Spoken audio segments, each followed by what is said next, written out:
nhà rồng ít trồng cứ tin nên chạm mong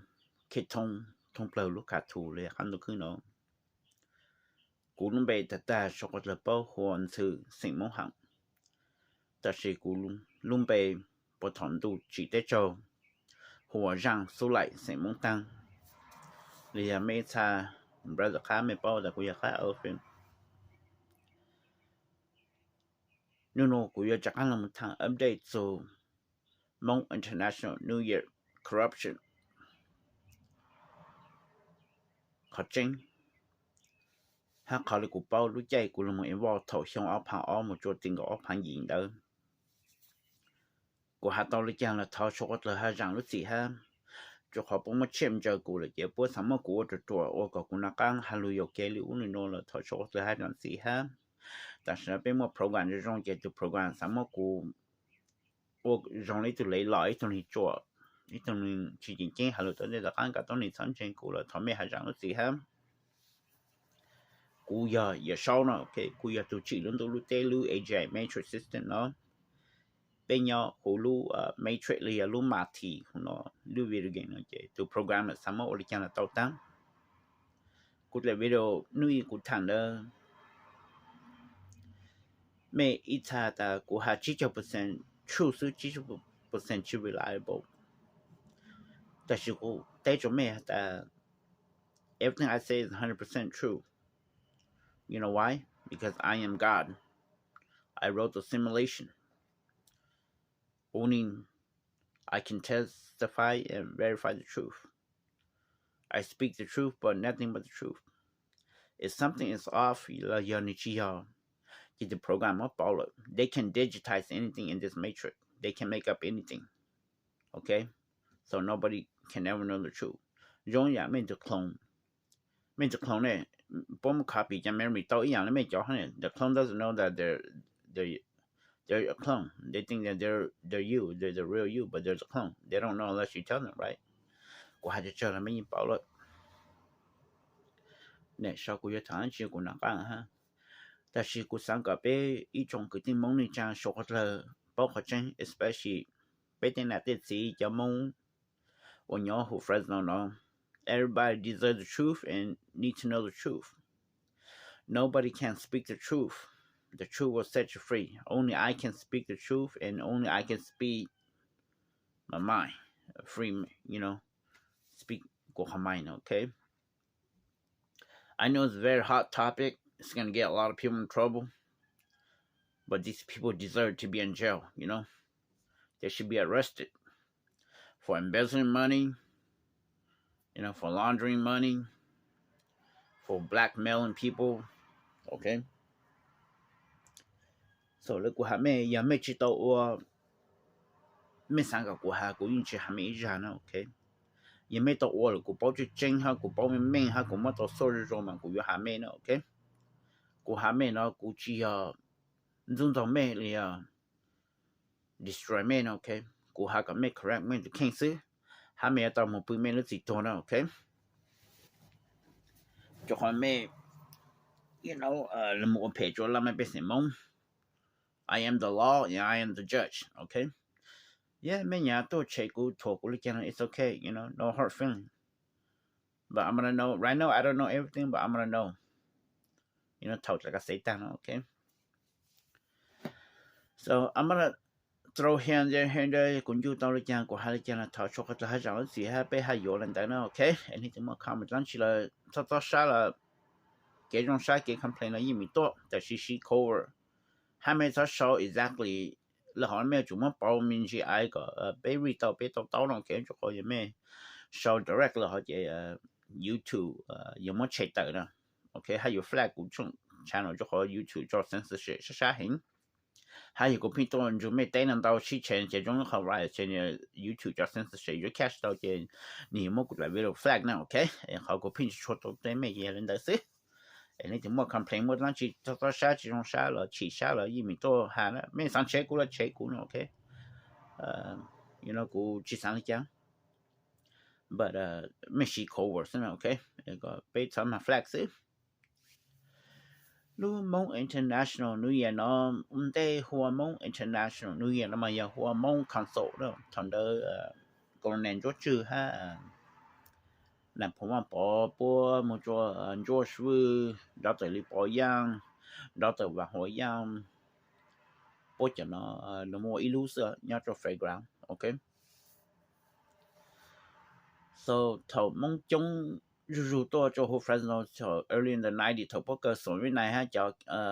can't với này mong tôi đi chung bông đi chung cho Fresno nó chỉ bố bố tao ta也很 good business good time chỉ bố hai mình shit tính nhà chỉ has play all luôn nó okay luôn tạo sunny side have fairground le chocolate bao lu fairground chỉ George Wu han đó từ vàng hồ yang han đó từ li bỏ yang bố lu lu nho từ olive ha Clovis đó chỉ này phong han còn nên George Wu bố lu để cho cô lâu lu sau thầu split all luôn nó chỉ nhưng mà chỉ tàu số cái lời tí nông cái đào hành chỉ từ từ cơ chỉ xong cho xiang li cho gì đó chỉ bớt thay là cho suy ha bớt hay là một với khán điều đó cái món cho chẳng hạn cho còn là cho chụp bớt và cầu xong khác ai cho suy bớt mà chẳng hạn là một tốt luôn món con mà chẳng hạn là tốt luôn chỉ bớt sign cái contract agreement lên đó rồiแต่是头你呢mua bảo một chỗ còn là chỗ chữ là phong bố chỉ bố nhóm một bằng thứ nó là Charlie một chỗ là giang hơ một chỗ vàng bố chỗ nó một lư nè bố chỗ một vàng nó một lư thằng mất bảo là họ chẳng cho còn là chỗ chữ bố gì mình thì chỉ lú chắc chắn chỉ một vàng là phong bố lú sao chỉ nobody lú nữa okay mấy chỉ một vàng mấy tao xóa được chung nữa okay chỉ bố thằng mất bảo Hoa Hmong International New Year okay chỉ thầu bố mong con số bố làm sao kháng trả lên tới cầu sông or nó chỉ còn mua cho hắn bỏ cho mong con số nó chỉ giờ bố muốn lúc business bảo ở lúc trả là nó chỉ nên họ kháng trả chỉ nếu vui nè nếu chỉ matter nè nếu chỉ vui nè chỉ họ kháng trả bố muốn bảo lo gì cho họ đó từ mà họ bố cho nè thì yeah các sản kháng trả làแต่是thầu bố chỉ xí họ kháng trả nè bố muốn bảo vệ nè bảo lu company in business charge and you were and you only eat new owner yeah the same people but but more lo na yeah but about to come to system politics that you know okay that's why ta kana po ha mo phone e po ha vong chi na okay okay họ po yin po yin mo international to je po phone nya ta sa na je po chum nya phone si je po sang ge wa sa na okay họ bố nhiên luôn được họ cái ship phóng lại nhạc tàng á thì chúng mình nhạc phóng chạy giờ bố cầu bố lúa mong international year xin ok hắn là phong tổ ha bố chỉ mua support luôn chỉ mong mình chỉ cho người ta rồi Charlie bố hắn mua lúa mong international cầu xin okแต่是头像古鲁蒙我想ở chỗ ở旁nhìn đóแต่是ổn định đó thở bé lưu làm phụ cho California đó cũng nó mà apply cho mọi international year chỉ để cho gì một chỗ ở旁ý họ cũng应该起来了 OK cho họ不然如果họ là ta volunteer free แล้วเขา是แต่是有个去包包 you don't know somebody 嚟chúng mình就读个应该起来那这个họ volunteer 了是了cho họ不去上ก็ไม่ต้องมีฮะ不去上个里头上到那么招待就好了就好不去上没得没了 OK 不上个 everything run smooth 哈不有这 control 是 OK that's why 不然我做家人最好是就是不去洗了 OK that's how I wasn't able to get into Hmong International for the past 3 years since 98 OK and เขา reason cũng cảm到thầu ở旁 on tới cũng mới được phong như 或总领导呢包Charlie Wang trên director hắn bảo còn là George to president đó này chú của hắn ga tao xuống ok cái thầu của súng cao nó mua hậu lửa vòng chạy cho Hmong International vậy chứ thằng đây sinh sự trang giờ tụt tổ đó ok thế thế xong của một đó chứ bên một khi căng ha le yêu nó vấn đề có thể chấp nhận nó vậy bên một khi căng cho vendor đó thằng đó bên một trâu po tờ từ vendor đúng không ok vậy bên mình khi cao là họ cái vendor bảo họ là bốn bốn nhá họ từ cho họ từ cái thật thế xong cũng muốn tới cái Charlie hai chợ po rồi po tụ po ha po tao tao po xí tao của ha của nông lu ha của dân chế của you know 我到后来让就的放业就不还讲好como 我女人了 OK 就叫的放业就过去不好的面讲就生死长出来到了就不出来还年浪套那么我就board 多就 vendor 那 OK 也不还么古招我就 coordinator 要 under 年浪套sai cho vendor不能就头一次行的就保护古就古才那么期间 nhà làm tôi chỉ tôi responsible là ai tôi ít là họ sẽ mọi sự cũng tự run ha handle ha cũngจะทิ้งcũngจะไปnhưng mà khi cao ha nhưng mà ban khám mong chấm bu xếp bu chấm bu là họ sẽ cũngจะtu đầu thời nhưng mà sai là họ sẽ là cho nữ vậy tiền cầu cho phán gì ở thứ vụ vendor coordinator nữa vendor đó khả là chúng mày bao chuyện thầu ha thọc hay chấp với châu ca lỡ nó chỉ cụ handle cho tới mình nhau chọn pu ha giờ cho vendor đi những một tháng mình đi cho là cụ luôn handle ha cụ hắn là một chủ all security cho security nó có做的是我们升级cho我chấp với châu cho security mình升级 make sure cho vendor多了 some problem ha trong này sau là một sneak and cho sang vendor cho cái nữa lên cái all một trong cái sang đó là ok so cụ tôi also hậu luyện đó since 2000 cho定到2008哈 OK 这头路么帮助二旁chín的这头和往 HV security 路 security 么知道这你上么个这古早路碰到路见的古出来么嘿到古路 security 或行 security 这头来什么security 梦路么如那朋友不这么往不什么出来是不出来下古cha của cô cho secret bên trong chỗ này phong bao ha dù cha bây giờ ha chạy event bông cho event nhớ cho hồ friends nó ha tới party ok thì cô thay lên trò hành cho đi chân tới nhưng mà lên tới thì cô nhớ là muốn thằng cho tới mình từ cha bây giờ nó ok cho lên cho cô bao ha tới mình nhà vị cha bé cha bây giờ sáng một cái sinh đầu sinh to mua lấy nó một sinh đầu xong lên từ nữa giờ thầy giống một tới mình ô lô tới họ nó ok cụ thể thằng tao tao này là cái thằng tao có từ là bây giờ lên tới nó ok trong cái tim mong lúc cha bây giờ nó cho xong bây giờ sign contract đó mà họ cũng báo mà cho thầu của mua security thì dùng một sign contract cha bây giờ thì cụ ha Charlie ư chúng một sign contract cho cha bây giờ nó đã xoay qua họ bù cho contract ha cụ sao bảo tao mong đi chăng ha ô đi chăng cho đi chăng ha cụ sao bù là cho price mong đi chăng đó ok so xong cha bây giờ mong nuôi giờ một sản contract cho fairground nó mà你只考虑一产品上的也考虑的是的呢你只要呢你 state fair your state employee okay you have to know the difference between city county and state okay and federal okay nếu mà cho level lên nó okay so cho thảo biết một sản contract giờ lúc cha bây giờ ít bốn nghìn của chip hàng okay supposedly the original contract nó mà giờ thầu cha bây giờ cho họ nữa cha bây giờ là non-profit organization 501c3 xứ nó nè the state supposed to帮cha bây giờ để帮tàu nó okay so the original contract is giờ thầu cha bây giờ là một rent signed đó everything supposed to be included the whole fairground okay the building tăng cho lúc building nhau fairground the whole you know black tie or lu champo ha cho lu parking lot I think parking lot number 4 là lu nhớ là tu chan mà lu parking lot sáng tí mấy buồn đời lu mình cái tu cái chan lu mình cái all some okay lu parking lot supposed to be included too okay the original contract and that's the way how it's supposed to be it's supposed to include tăng cho security fairground supposed to provide cha bơi cho security to dù cho họ bố thấy bọn người chip hàng á, how it's supposed to include police, the free parking lot, and all the cho lưu chế sự tình là con chúa lưu industrial body biểu là how lưu ở bên lưng biểu này họ chọn biểu này bố mấy bùn phim bố khay nữa vậy tăng cho chỉ biểu supposed to be included, okay? But somehow somebody altered the contract. Là trong này bố mong alter like contract now, okay? Thì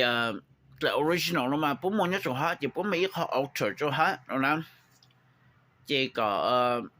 Charlie làm sign lại bố fake thế nào? Thì có Charlie chẳng có cho một số chọn bố của bố bố đâu, oh, lúc parking lot sáng thì nó chỉ include. Just change bill nó chỉ include cái mong international tao luôn mình yếu buy off 7 days cho chạy hơi bữa sau tao cho mong ở party ha có the president ha cho bữa rồi bữa sắp bao nè có bữa tao oh lúc phải cái là để tu chance sáng thì nó chỉ include cho họ contract như có cho the president ha cho bữa director nhớ cho fairground nữa bữa thành nhà tao bữa embezzlement tao nhá nữa okay,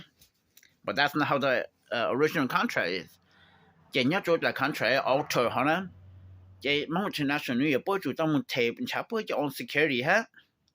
Há bố động thể bố lý lệ sáng chào là gì cho phán. Friends PD mua block chỉตัวlà mua rủ ở chẳng cái cho bên này tốt thế nào, okay? That's the altered contract. But nếu mà nói họ original contract where it includes police, security, the parking lot, all the building. Okay, tại vì Charlie chúng nó chỉ là một khai là cho bố cho president bố chỉ bảo nào, okay? So this is how they're able to rig and embezzle money. Okay, chỉ mong international này tu bông nha extra, you know cho chăm biểu này đâu, bắt đầu mình có sang nữa ha, extra cho họ ít bọn người chip hàng, chỉ bắt chỉ tàu chẳng nhàn từ lúc parking lot từ su chance họ ha nè, okay? Chỉ fairground mới chẳng nhàn là nhà ta nè, okay? Charlie tu bảo này, but Charlie cơ nó khẩn nhau này, because they want to keep the contract and they don't want any problem, okay? But Charlie chỉ thế nào, nhớ Charlie ở chỉ tao đi chăng nào, okay? So như happy lên đó đó, okay? Để bữa nó chém block của chính nhật cả, ha có mấy sản phẩm tại vì lý chăng, mong international New Year ha mua chỉ tao bữa giờ on ticket, bữa học khai chỉ tao chẳng nhớ thầu tối nay tôi gaan nó chẳng bỏ, see fairground shop hay lì hay cho bên mong nè, okay? Cho mong international New Year ha bên mong nè, bố chỉ bố bên mà khai chẳng nhớ nè. So they can embezzle money, they can steal the money, and they want to control money. Chỉ bố sáng report cho bé là bố report này bé tới mà trong học của ai bắt từ hàng đời hả này. That's the heaviest hit. So mấy món này ta như vậy chăng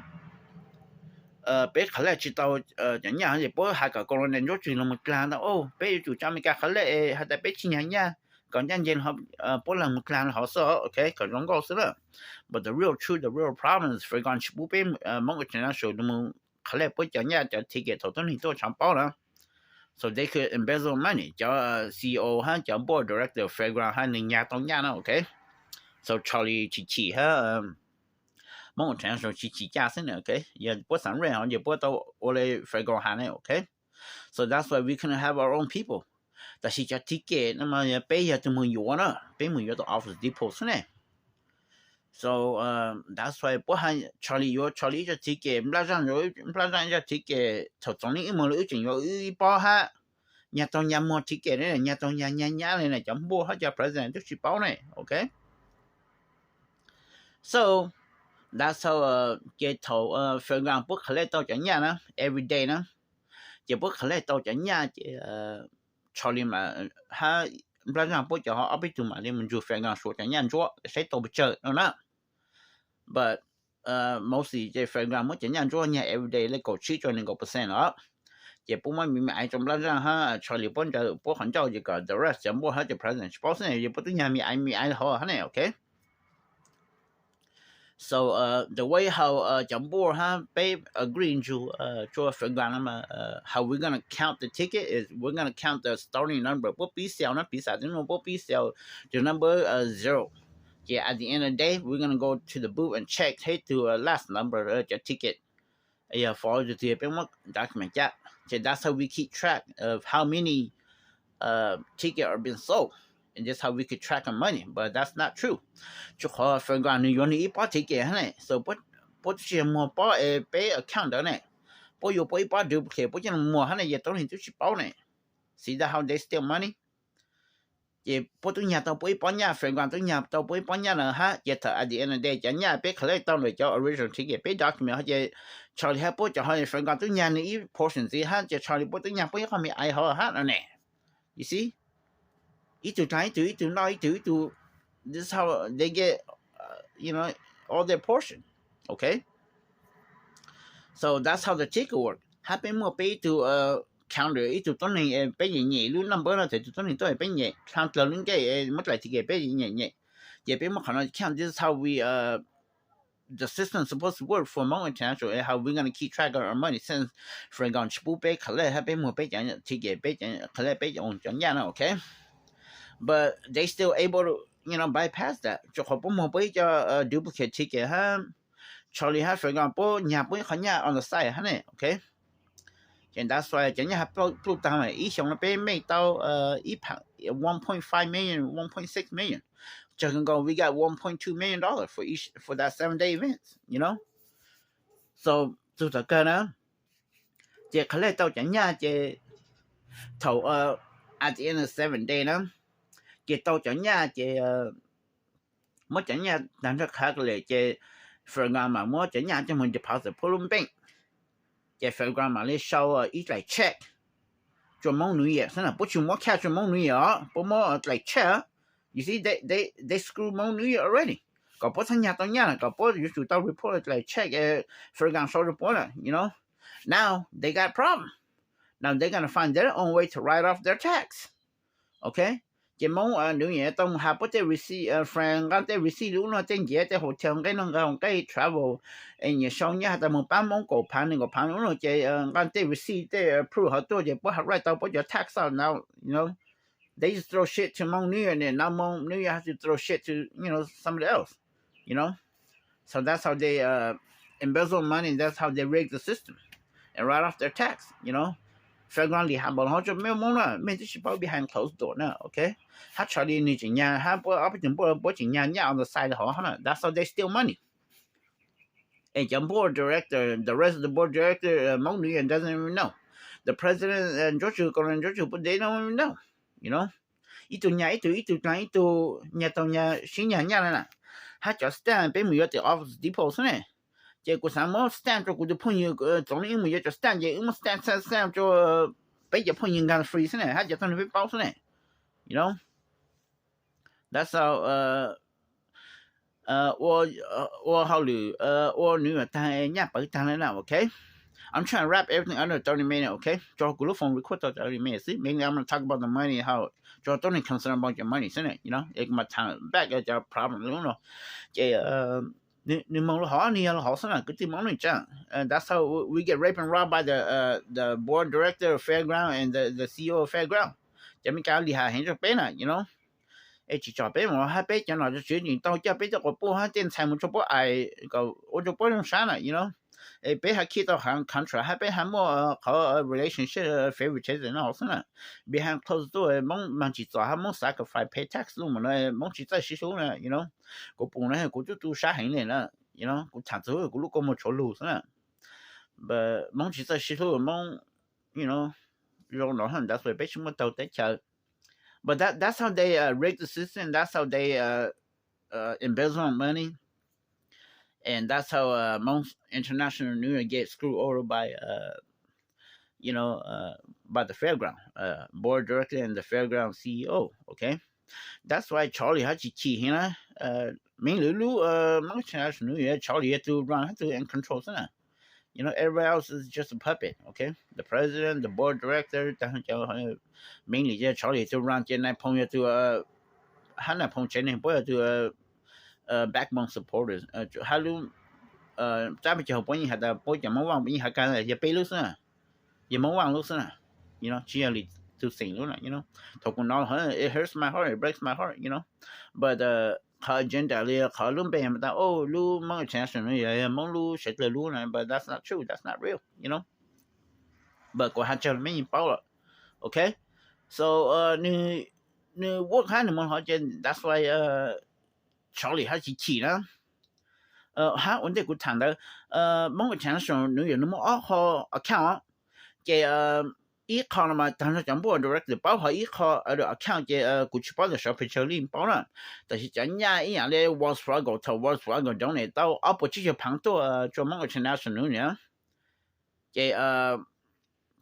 this is how Wells Fargo write off their tax too. 不 approve 呢，就 prime best manager 讲这不我说的写着阿不继续旁做Wells Fargo 说好做某个 international 这头不包到在钱呢，也不有到么年做这个阿不旁蒙 back 做Wells Fargo 这不 only 到继续旁是呢。See, this is how business they laundry money, and this is how they embezzlement money, and this is how they write off their tax. 这某程度上，也就是来好，而不继续旁呢，不 only 来继续旁是呢。You know， 也好继续旁，佢帮手查理波 report 哈，这头我们切不叫 tax 呢，查理就是 report 做 IRS 呢，这 that's why 哈，好个包在瑞阳，不冇好看就做好头古拜做好波就人家做 Wells Fargo 啊，也我们每日个开摆Wells Fargo account 也我们讲了 Wells Fargo 这样台湾的这湾呢这反正虽然古不查理们同样嘞，我讲查理们讨了，我讲你只要讨么我经常说做 account 你们讨你们一多的 account 没怎样嘞。You know that's why 个包的我经常说我们澳洲 account 呢查理我澳洲 account 这些。政府他the president 不是报to other secret account 他查理么怎样在很严好呢 ，you know， 也偏么样偷西么做得什么 ，you know，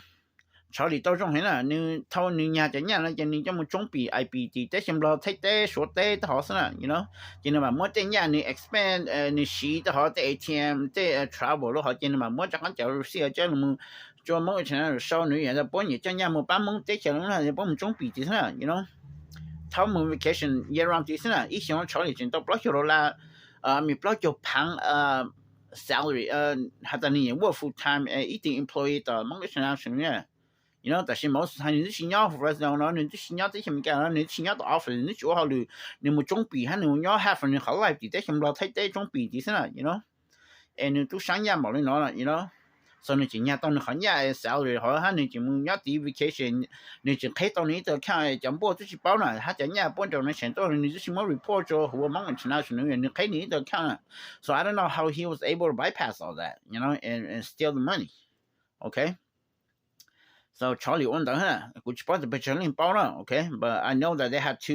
have a black account and they have a public account, okay. So你要好么好，这好的古人家的古包了好是呢 ，OK， 这以上在边到了就跟个1.2 million dollar， 我们做1.7 million dollar 呢，但是投到人家的 program， 只讲么样做人 program 少车做某程度上这个不超人家到人家还是呢这个不人家不你 gotta find a way how to you know steal the money，OK。And that's why Charlie 他去企业 Charlie 他骗我对面就来到新到许多 Charlie 他去他去把来 David 忘 Franklin 忘记好了也不正常就来到许多不差多就从这样拿他你从这样种菜甚至了你种菜米样米忘古那干的自己的是他种的是那些米忘种菜好了。但是就多好也不讲我拿在古江也就多的一些古江多人 David 忘也就多了 HV 的 security Franklin 之后也就多上了也古江嘛 LC 多上了 you know 他考到dun东高轮到做做面菜叫副文的呢就看也他考可能的同那古鸟干的他古不 David 忘他不讲搬来也好了这普遍是晒这一般就做路这家人到个转动这转动高到个的面菜古本中的古好么古样得个呢 you know 这不古去包着没么Superman power 没上我到 money control the money nature 我到做路了们到运动考到古去包着没我到的呢古头那古不人的是 I couldn't understand 但是当时古嘛来包呢还在没么 Superman power 没什么 control 到 money nature weather 都好了 OK not a big one but a small one okay ไม่สั่ง运动plan ไม่สั่งว่าเขาลี做路做เรียกว่าพิญญาไว้ว่าแล้ว好了到了 okay so Charlie 都 mastermind Charlie มาคือว่า HVJ คือว่ามาDavid 不จะไล่นะมึงตัวนี้มันตัวนี้แล้ว好我对面就好努力是นะ okay 他ถอตัวมึงตัว做 playground นะ不แต่做ตัว去看嘢มึง他ตัว是好像Charlie 不多是นะ cú chỉ bắt tầm ra rằng ha cho liệu bố một tay mình chú chẳng cho ở tụi nó hơn á tại vì they sacrifice ở tụi nó hơn cả tua program mang siêu ha xin đầu xin tua rồi cả program một tay mình xin okay they want a bloody revenge okay so cho tay mình hú program ha nếu muốn họ ha ra ra ha cho liệu bố họ có muốn tàu tôi nên cho tôi nên tờ ha muốn mua cho bên này cái không trong mua sabotage cú chỉ cả ổn đã rồi bố hắn rú cú nào okay ha họ chẳng nhà phe nhà tại cho vendor đó là rằng nhà lang thầu ít tuổi chế thầu cho chúng ta record nhất là mong international như chế thầu tiêu khai như chế cho vendor bữa sáng tôi khai khôngมี ice spa chế bữa mùa lấy chế bên mùa lấy office board cho bữa bên mình nhà lang thầu mình lại receive office đi phong đó chế đừng mua sau này họ on receive aussi nè chế bữa mà cash thì những cái report mong international đó sau chẳng nhà hấp lưu tăng lần tao hay nó okay luôn là cho vendor đó hắn thì mong đó hắn the reason why chẳng nhà thằng cha bây giờ nhà bởi tăng đó okay ở đây của thằng nó chẳng nào chữ tôi không phải nó để chỉ để đại hả bố chỉ tôi lớn là chẳng nào chữ bố mong international bố số personal check cho lấy champagne gì phán cổ phán nữa bố họ tôi hơi có support mong người hắn là phong tới họ nhà đã xong là phong họ tôi mong họ tôi là nhà là phong chỉ tôi nó người nữa của họ cho cái tăng đó okay của I reached 30 minutes already so ni lên tới hắn là mong lên tới nữa tới nó okay so that's why chẳng nhà hấp lưu tăng là ha thôi xiong đó chờ bố chồng bố director hay chủ yếu là chủ mỗi at least cổ phán cho nên có bây giờ phán cho mình add together ha tao lấy ít bộ tập phán mình sau lúc phải gọi ha thể your insurance okay chị giờ bố invest họ chị bị sao bố cho cổ phán mình bán thể họ phải gọi phí chị by the end of the new year they get 30,000 so they get profit three times okay or two times you know 400 that's why at the end of the new year chẳng nhà hấp bởi tăng đó chị bố chẳng mua phải rồi bố chẳng mua bố là mình cho bố chẳng nhà họ mình sau lúc phải gần họ thành đã xoay đại thì như chẳng nhà bởi tăng nó okay ha bố ít tuổi nhảy ít khỏi đã xoay chẳng nhà hấp lúc tăng bởi tăng thầu bây giờ tăng chị nhà hấp lúc tăng bởi tăng chị bố cho chơi lên nên có bây giờ pound the max is like 50,000 in the account or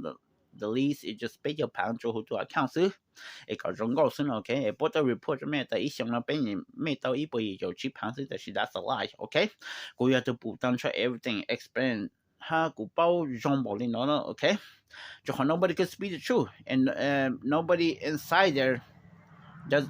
cannot come out and speak freely like how I free rồi bây giờ mẹ cho em mong con số có gì xem cái mẹ phong phong chỉ tên những tôi hà lưu là thì mẹ chỉ muốn bắt thấy mẹ chỉ bảo này cái cú yêu tuân chú bố cái chỗ tây cái bù cái nó của không mà của sao bao của sao hạt tao nó cho mẹ khai của sáng khai có chơi cho bé cho mong thông blời nhau cái nó cứ hay especially cho mong hai bé tên là cái gì nhau phải nó có sở rồi bao có chơi nó ok cú luôn bé huân sư sinh mong hàng nó ok但是cú yêu sau cú luôn bé ta ta不同对chỉ để cho cú họ让出来nó ok bố bỏ lên nhà mình gì xin nó ok anything more comment đó chuyện gì mình to comment nó ok but keep it professional and use code for cũng mà bé mà xin chỉ rồi lại cái sẽ là nhớ trong mấy số cái lớn